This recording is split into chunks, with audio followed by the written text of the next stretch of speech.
Sesuai judul, saya mau sharing kepada teman-teman pendaki. Perlu nggak sih kita tuh pakai sepatu gunung?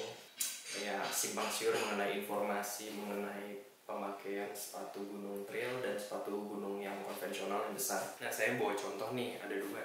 Nah, ini yang di depan saya, ini yang saya pegang ini adalah sepatu trail run. Ini adalah sepatu lari, namun dikhususkan untuk penggunaan medan yang trail alias medan-medan off-road ya. Kenapa dibilang sepatu off-road atau trail? Karena ini di bawahnya tuh ada kayak bentuk-bentuk kembang tahu gitu, karet yang berbentuk tajam-tajam, berguna sebagai supaya ngegrip kalau di jalan yang off-road ya. Tapi ini nggak cocok untuk buat lari di jalan on-road karena bahaya, bisa licin juga dan soalnya cepet habis kalau dipakai di on-road. Dan saya juga bawa contoh sepatu yang gunung konvensional di sini. Nah, kebetulan yang udah dari saya ini adalah sepatu gunung konvensional. Kesampingkan dulu ya dari model dan mereknya, karena ya kita tahu sepatu gunung tuh rata-rata dari bentuknya sama ya.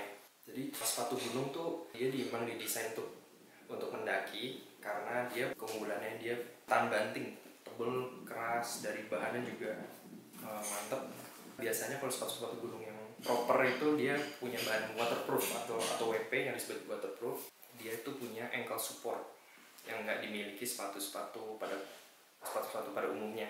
Ankle support ini di bagian sini berguna supaya ankle kita tuh kalau lewat turunan atau apa supaya nggak keceklak gitu, bahasa Indonesianya keceklak. Nah, itu keunggulannya sepatu gunung. Namun karena saya udah mendaki beberapa kali pakai sepatu gunung, saya tuh ngerasa nggak nyaman teman-teman, nggak tahu kenapa.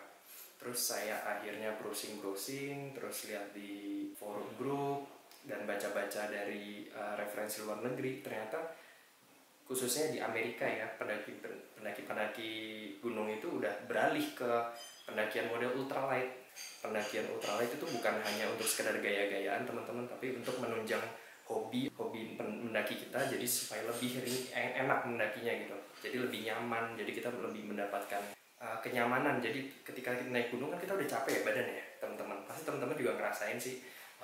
Dan kalau kita udah capek, udah pengen menikmati alam gitu, tapi badan udah capek, apalagi pakai keril gede gitu, aduh. Terus ditambah sepatunya itu berat. Nah, rata-rata sepatu gunung tuh berat teman-teman. Kalau dibandingkan sepatu trail, kita tuh lebih leluasa teman-teman. Sebelah saya ada sepatu trail sama sepatu gunung.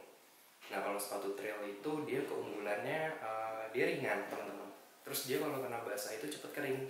Jadi nggak seperti sepatu gunung, kalau kena basah ibarat bahasa Indonesia itu ngecembeng. Walaupun waterproof, tapi ini kaki kita keringetan teman-teman. Jadi sangat baik itu kita harus mempunyai suatu bahan di mana kaki kita tuh bisa bernapas teman-teman, dalam arti mengeluarkan udara panas dari dalam sepatu. Jadi sepatu trail itu adalah menurut saya pilihan yang tepat karena dia mempunyai pori-pori yang bisa disebut juga breathable, dan dia memang tidak waterproof sih teman-teman, namun dia cepat kering. Jadi kalau teman-teman misalkan lagi di trek nih basah, terus sepatunya itu basah, terus udah sampai di camp, teman-teman tinggal bawa koran bekas aja, terus dililit-lilit koran bekas, terus dimasukin, terus didiamkan saja. Nanti pas di camp teman-teman nggak usah pakai sepatu, jadi pakai sendal aja. Nah, itu didiemin sampai pagi, itu teman-teman udah berkurang, walaupun nggak 100% kering, tapi ibaratnya berkurang lah teman-teman gitu. Tapi setidaknya tidak seperti sepatu gunung ya. Sepatu gunung tuh kalau udah basah, keringnya susah teman-teman, lama, walaupun udah dijemur semalaman nggak akan kering. Jadi itulah keunggulannya sepatu ini. Dan sepatu trail saya tuh sukanya dia lebih memberi keleluasan gitu dalam ketika berjalan. Kita tidak terikat ankle kita tuh nggak terlalu. Saya tuh nggak suka ankle dikekep sama ini sepatu, kayak kaku aja gitu pakai sepatu gunung tuh. Makanya saya beralih ke sepatu trail, lebih enteng, dan beban yang saya bawa juga udah bukan pakai model keril-keril yang gede ya. Jadi saya udah males pakai jujur aja kalau ganti ke keril-keril yang gede. Ini saya di video ini saya nggak maksa teman-teman harus pakai sepatu trail, tapi ini saya hanya ingin sharing pengalaman saya. Saya tuh udah naik gunung udah dari 2015 dan dari situ saya selalu belajar improve karena saya suka olahraga gunung. saya pengen tahu gitu apa sih, kok saya nemuin masalah kok naik gunung kok rasanya nggak nyaman gitu. Dan akhirnya saya menemukan ada namanya konsep pendakian ultralight, dan di dalam konsep ultralight itu salah satunya penggunaan sepatu trail. Dan emang sih kita harus ngerasain dulu baru bisa mempercayai itu benar apa enggak gitu. Jadi kalau teman-teman merasa aduh sepatu trail nggak penting atau sepatu gunung lebih penting, ya silahkan, itu kembali lagi ke teman-teman gitu. Saya cuma hanya sharing aja pengalaman saya, dan teman-teman bisa buktiin sendiri kok nanti gimana perbedaannya. Jadi saya selama ini mendaki itu udah nggak mau lagi pakai sepatu ini teman-teman, gitu aja sih.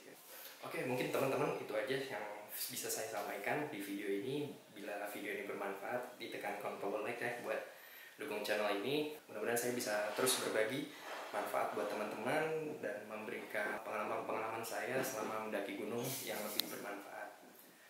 Terima kasih teman-teman.